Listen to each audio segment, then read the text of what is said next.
بسم اللہ الرحمن الرحیم۔ حضور اقدس صلی اللہ علیہ وآلہ وسلم کا ارشاد ہے کہ حق تعالی شانہ حج بدل میں ایک حج کی وجہ سے 3 آدمیوں کو جنت میں داخل فرماتے ہیں۔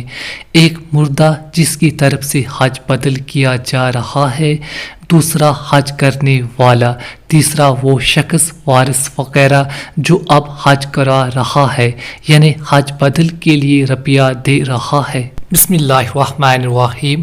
حضور اقدس صلی اللہ علیہ وآلہ وسلم کا ارشاد ہے کہ جب حاجی لبیک کہتا ہے تو اس کے ساتھ اس کے دائیں اور بائیں جو پتھر، درخت، ڈیلے وغیرہ ہوتے ہیں وہ بھی لبیک کہتے ہیں، اور اسی طرح بسلسلہ زمین کے منتہا تک یہ سلسلہ چلتا ہے۔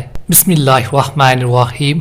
حضور اقدس صلی اللہ علیہ وآلہ وسلم کا ارشاد ہے کہ جب حاجی لبیک کہتا ہے تو اس کے ساتھ اس کے دائیں اور بائیں جو پتھر، درخت، ڈیلے وغیرہ ہوتے ہیں وہ بھی لبیک کہتے ہیں، اور اسی طرح بسلسلہ زمین کے منتہا تک یہ سلسلہ چلتا ہے۔